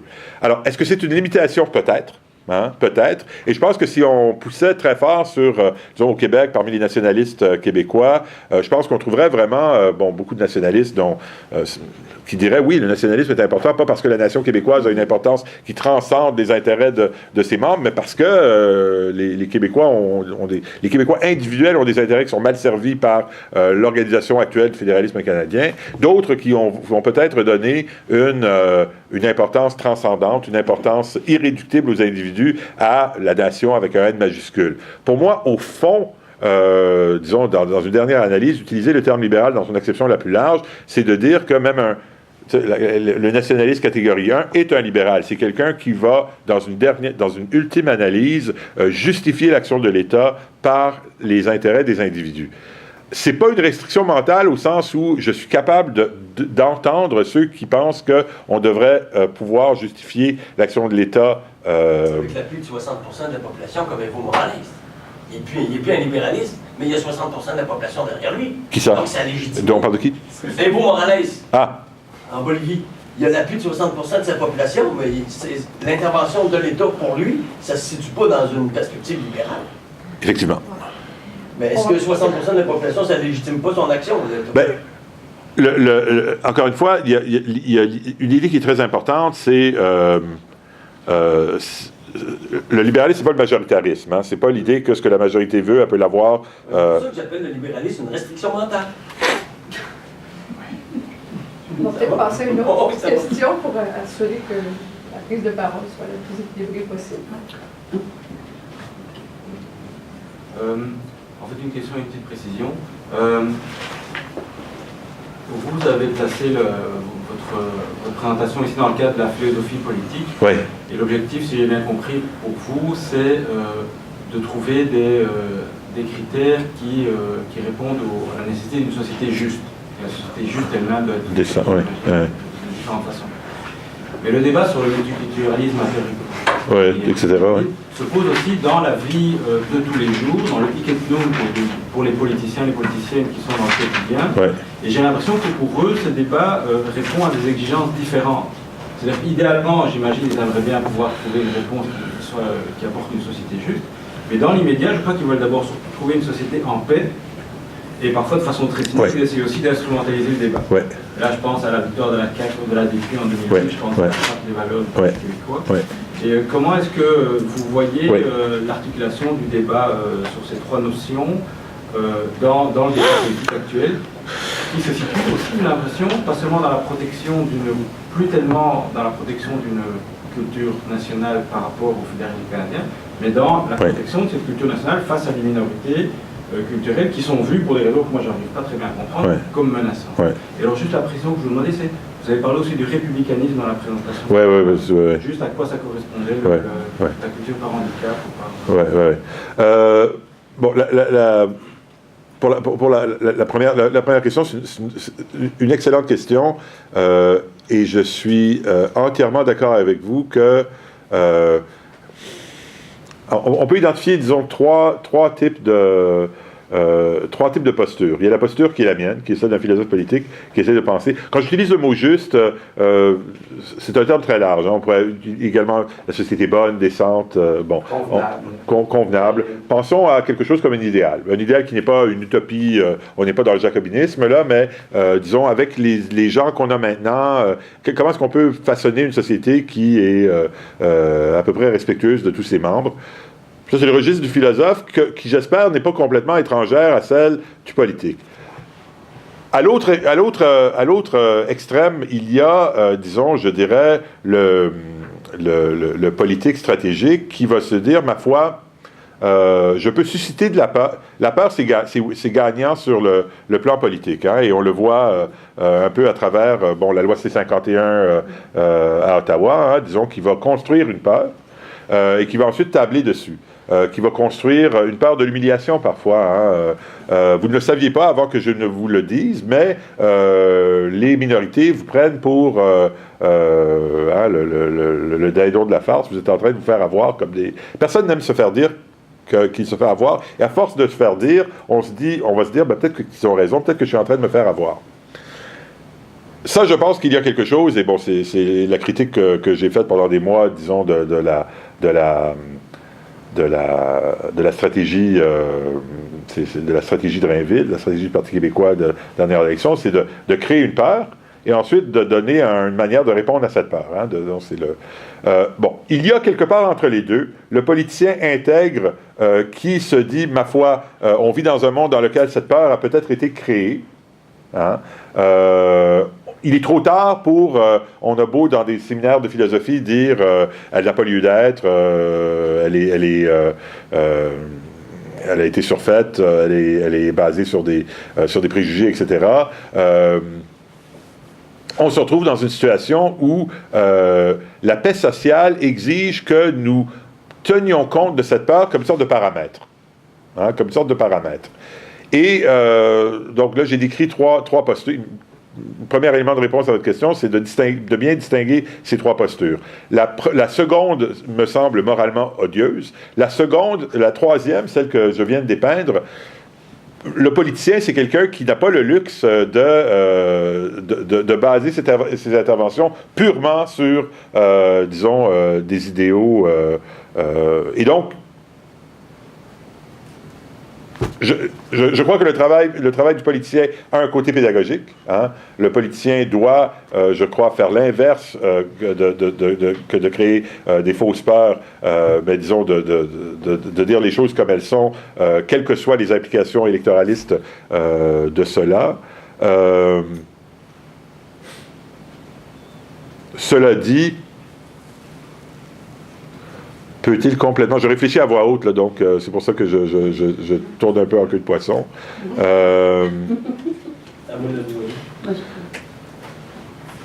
Une question qui se pose, et disons-le de manière extrêmement terre à terre. Hein. J'ai parlé à je parle beaucoup avec des groupes musulmans ces temps-ci qui sont très craintifs par rapport à la situation mondiale. Hein. Le Québec c'est l'Autriche vient de voter des lois là où je pensais qu'on était dans le navet ou en lisant, mais c'est terrifiant là. Vous regarderez les lois autrichiennes qui ont été votées. Au Québec, on est encore un peu dans la petite bière. Et qui disent les choses suivantes. Écoutez, nous là.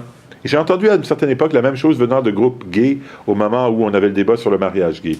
Peut-être qu'on aurait intérêt à accepter certaines contraintes, hein, et ne pas revendiquer notre plein droit par peur, dans l'état actuel des choses, telles qu'elles sont en 2015, de ne pas susciter un truc encore pire. Hein? En termes de réaction. Ouais. Et c'est sûr que c'est horrible à entendre, hein, d'entendre d'une minorité, de groupes minoritaires, écoutez, là, on est prêt à dire à notre monde, écoutez, là, peut-être qu'on devrait mettre un peu d'eau dans notre vin, accepter certaines restrictions qu'on voudrait nous imposer, parce que si on ne les accepte pas, et si on se met au niveau du principe, on risque d'attirer une fougue encore plus importante, un populisme encore plus... cette situation, je la trouve horrible, je la trouve intenable, mais je peux comprendre qu'à la fois des membres de ces groupes minoritaires-là et parfois des politiciens se disent, écoutez, là, il faut jouer le court terme en pensant au long terme. Et peut-être qu'en poussant trop fort sur, disons, le pur respect des... c'est horrible à y penser. Et dans le cas je me rappelle d'avoir eu le débat avec des partisans du mariage homosexuel en se disant on va attirer la fougue de tous les rednecks, etc. Peut-être qu'on devrait un peu mettre... En fin de compte, ils ont eu tort. Hein, le passage du mariage gay au Canada, un an plus tard, personne ne se rappelait de la raison pour laquelle on pensait que c'était à ce point problématique. Les peurs qu'on avait de susciter une sorte de réaction étaient surfaites. Le sont-elles dans ce cas-ci? Je ne le sais pas. Pour ce qui est du républicanisme, je préférerais... on pourrait peut-être prendre 2 minutes, ce serait tout un autre exposé. Oui, moi j'ai beaucoup apprécié votre exposé. Il y a une question qui me revenait constamment, puis ça s'explique sans doute mon questionnement par rapport à une différence de perspective, philosophie politique versus sociologie des religions et politique publique. Oui. C'est une frustration qu'on est plusieurs à partager dans le domaine que le débat, d'abord pour traiter de la religion sans en parler, puis ensuite en parler directement, est-ce qu'on n'aurait n'aurait pas avantage plutôt que d'aller du côté de l'interculture? Je me questionne beaucoup là, sur est-ce que plutôt que d'aller là, puis en attendant que ça se développe, tout en sachant que, du point de vue des politiques publiques, les controverses circulent. Moi, ce que je sais depuis 20 ans d'analyse des politiques publiques en matière religieuse, c'est que ça vient rarement de circonstances internes ou de développement interne, c'est des controverses qui circulent. Et puis 5 ans, 10 ans après, ben là c'est bien plus vite avec les réseaux sociaux, Oui. ça arrive ici, Oui. puis on greffe un problème sur une solution, ou une solution sur un problème, ça se fait de façon tout à fait arbitraire. Je pourrais parler Oui. longuement là-dessus. Donc, ma question c'est, Oui. est-ce que c'est vraiment du côté de l'interculture qu'on doit, je comprends que comme philosophe Ouais. politique, votre inclination soit d'aller là, mais moi je me demande, parce que puisque vous avez parlé des groupes hassidim que je connais un peu, parce qu'il y a 30 ans, 40 ans, on était sur le terrain, Ouais. on savait que les hassidim, première communication il y a fort longtemps, que j'ai faite avec d'autres qui connaissaient le sujet bien mieux que moi, c'était « l'habit ne fait pas le moine ». Ça portait sur les hassidim montréalais.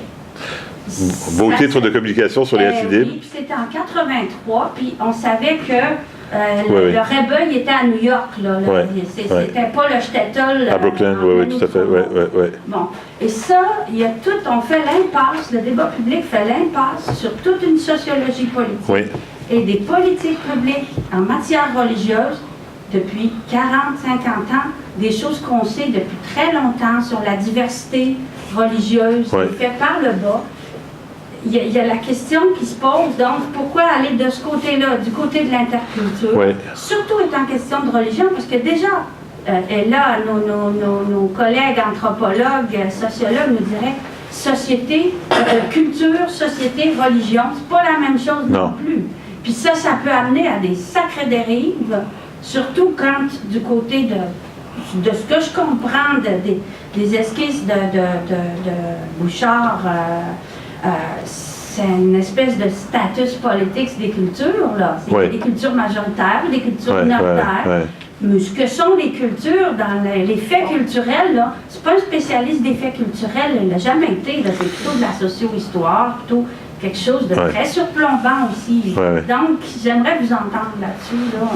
Où est-ce qu'on va trouver les... Ouais. Ce que j'aime dans l'idée d'interculture, c'est elle ouvre la porte, même si ce n'est pas fait d'une manière qu'on pourrait juger entièrement adéquate dans les travaux de Gérard, elle ouvre la porte à l'idée d'une certaine dynamique de l'interaction entre les cultures et de l'évolution des cultures. Alors, quand j'ai terminé, je me rendais compte que j'avais abusé de mon temps et j'essaie de terminer rapidement. J'ai dit qu'il y avait une sorte d'ambiguïté dans les travaux de Gérard Bouchard sur la question justement du statut. Hein. On pourrait voir la question du statut comme étant une question purement empirique, hein, rien de normatif. Hein. On est au Québec dans une société où effectivement, il y a à peu près 5 modèles de différentes permutations qu'il pourrait y avoir entre minorité et majorité, et le Québec correspond à un de ces modèles-là. On a une culture qui correspond à, 75%, 80% de la population, et d'autres cultures qui sont, mises sur le plan numérique, lourdement minoritaires par rapport à elles. On peut prévoir, et encore une fois, rien de normatif là-dedans, que simplement par les dynamiques qui se mettront en place quand les cultures interagiront librement, que l'impact de la culture majoritaire sera beaucoup plus important. Et on ne fait aucun constat. On ne fait que constater, on ne tire aucune conclusion normative. Il me semble que parfois chez Gérard, il y a quelque chose de plus. Hein? Il y a une sorte de normativité larvée, hein, qui dit que non seulement c'est un fait, mais c'est bien. Hein? Et là, on pourra en débattre. Hein? Comme toute proposition normative, elle est ouverte au débat. Mais pour revenir à votre question, il me semble que, disons, au moins, on a une proposition dans le paysage des idées et des idées québécoises qui met l'accent sur, disons, le fait que les cultures, en interagissant, se modifient, se changent, que ce n'est pas la fin du monde, et Voilà. Donc, je voulais pas, et je ne voudrais pas que vous ayez l'impression, j'ai d'ailleurs écrit 2-3 textes dans lesquels je critique, je pourrais vous les envoyer si vous voulez, là, le modèle précis que Gérard présente, mais il me semble que ça a l'avantage par rapport aux produits plus philosophiques que ça introduit l'idée d'agentivité culturelle est audible dans ce cadre-là, alors qu'il est peut-être un peu moins dans un cadre libéral. Une autre chose que vous avez dite en passant mériterait là qu'on réfléchisse énormément. Il y a une hypothèse, je crois, qui était présente dans les travaux de beaucoup de nos auteurs là, qui vont Rawls 70, Kimlicka qui en hérite, qui est que l'évolution de la sécularisation des sociétés occidentales continuerait sans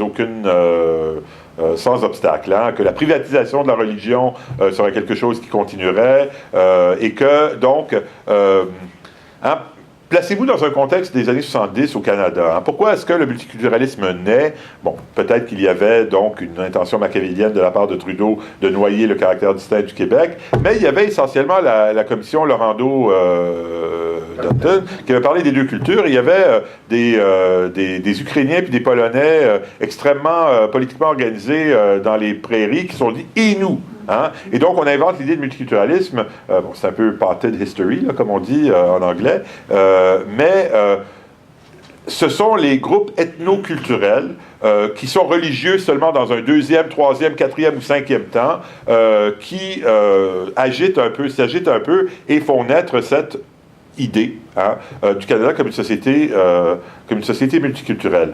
Je pense que l'essor ou la robustesse disons, des appartenances religieuses et je parle pas seulement, l'islam nous sert souvent là, d'exemple, mais c'est pas seulement l'islam, hein, quand on regarde les États-Unis et même chez nous, là, le développement des christianismes évangéliques, l'idée que les religions allaient peut-être pas disparaître, mais très gentiment se privatiser de sorte qu'on n'ait pas à en tenir compte dans la philopolitique, cette idée-là, je pense qu'on peut la laisser de côté pour l'instant, mais on ne s'est pas vraiment donné des moyens de réfléchir au caractère distinct de la religion. Donc, vous avez entièrement raison qu'une hypothèse simplificatrice qui était présente dans mon travail, j'en suis conscient, et c'est quelque chose que j'essaie d'aller au-delà de ça, c'est de plaquer un peu religion sur culture. Hein? De plaquer un peu religion sur culture. Je défendrais cette assimilation dans une certaine mesure parce qu'il me semble que parfois, nous avons trop tendance à déculturaliser la religion. Hein, à faire de la religion une pure histoire de croyance, de thèse. Être chrétien, ça veut dire croire A, B, C, D, E. Être juif, ça veut dire croire G, H, I, J, K. Alors que les religions sont des pratiques. Hein, une sorte de protestantisation de la religion en philosophie politique qui consiste à l'internaliser, à l'intellectualiser et à la transformer en un ensemble de thèses que je voudrais résister. Et donc, il y a quelque chose dans la culturalisation de la religion que je revendiquerais. Cela dit, c'est pas la même chose que les Ukrainiens du Manitoba qui s'agitent en 1972 parce qu'ils ne voient pas leur place au soleil dans le régime Laurando-Dalton. Et encore une fois, c'est un défi qui nous pend au nez. Nous ne pouvons pas faire... Kimlicka lui-même a un texte dans lequel, essentiellement, il dit, écoutez, le nouveau défi, le new frontier là, du multiculturalisme, ce n'est pas l'ethnoculture, les ethnocultures, les immigrants, etc. C'est la religion. Est-ce que mes catégories sont adéquates pour penser à ces questions-là? Non. Comment faire? Avenir. Oui. Je me donnerai le droit de parole. Je vous le reconnais. Je vous ai écouté avec énormément d'attention et d'intérêt.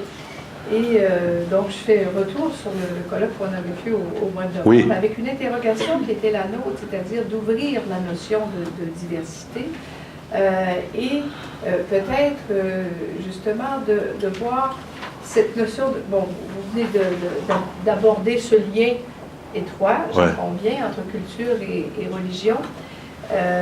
Vous avez aussi abordé la question des cultures nationales, mais pour penser la question de la diversité dans des sociétés disons, libérales, comme les nôtres, c'est beaucoup plus vaste que ça. Hein.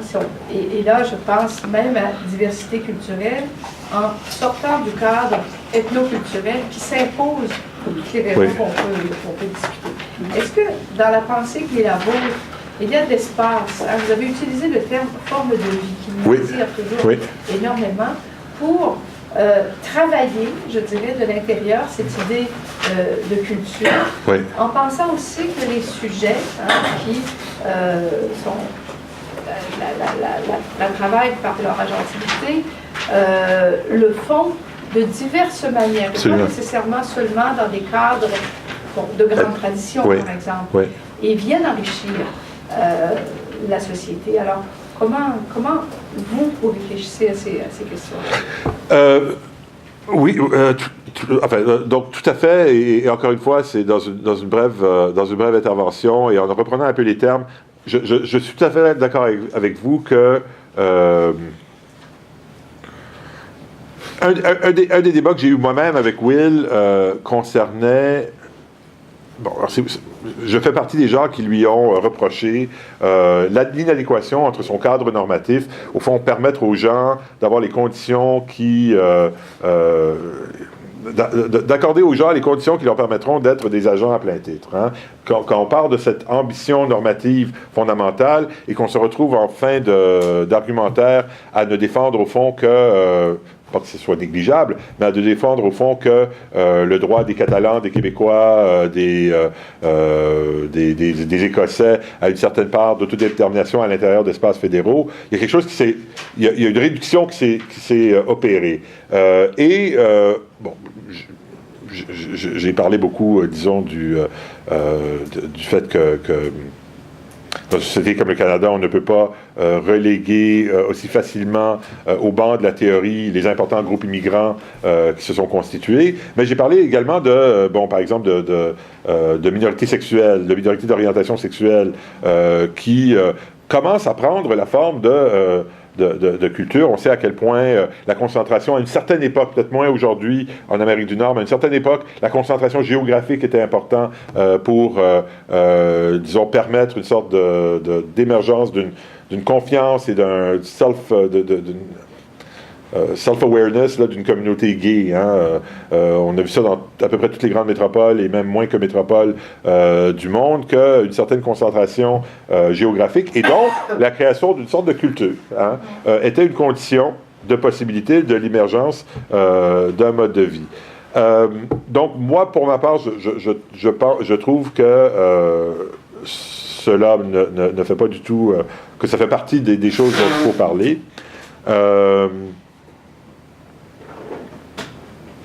Oui, donc je ne crois pas qu'il faille limiter le regard au simple groupe ethnoculturel. Il s'impose à nous de par le nombre et l'importance des situations où les conflits ethnoculturels et les conflits aussi interreligieux ont surgi, mais je ne pense pas qu'il faille limiter le regard à cela.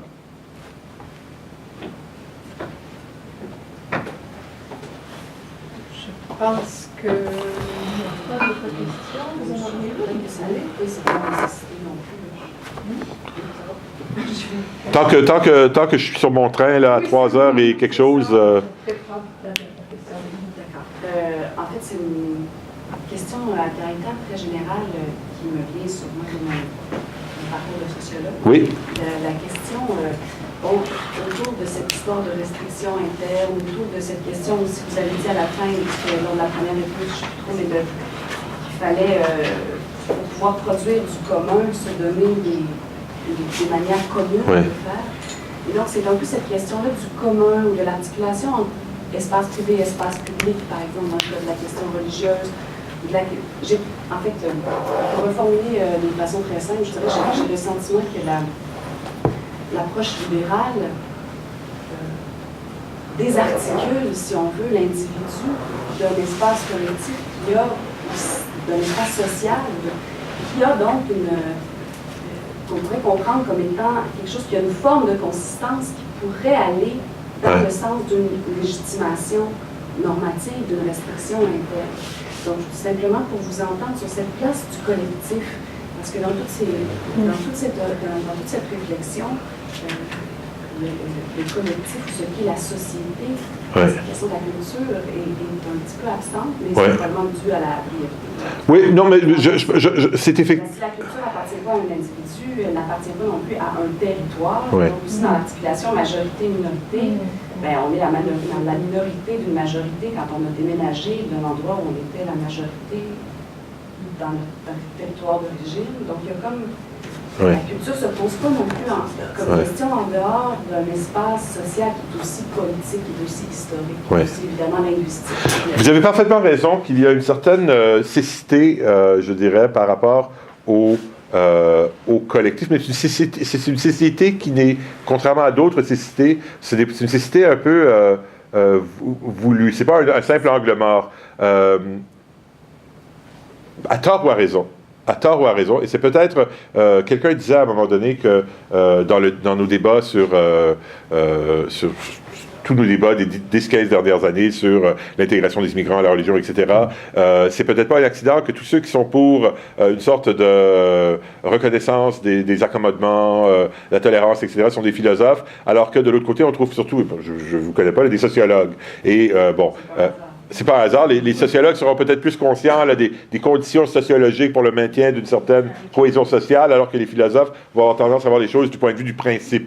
Hein? Et je ne voudrais pas répudier complètement, rejeter du revers de la main ce diagnostic de l'état de nos débats intellectuels. Cela dit, et il y a parmi nous, pas parmi nous dans la salle, mais parmi nous dans le débat intellectuel, des gens qui... dès que je commence à me dire, oui, il faudrait que je tienne davantage compte de ce genre de considérations, vont me faire sentir à tel point que le collectif, c'est essentiellement une sorte de shorthand, comme on dit en anglais, pour la voix de certains groupes bien identifiables qui se transforment en quelque sorte en vecteurs de la normativité collective. Hein? De dire que on adhère quand on arrive dans un nouveau milieu, qu'il y a des règles du jeu qui sont différentes de celles du pays.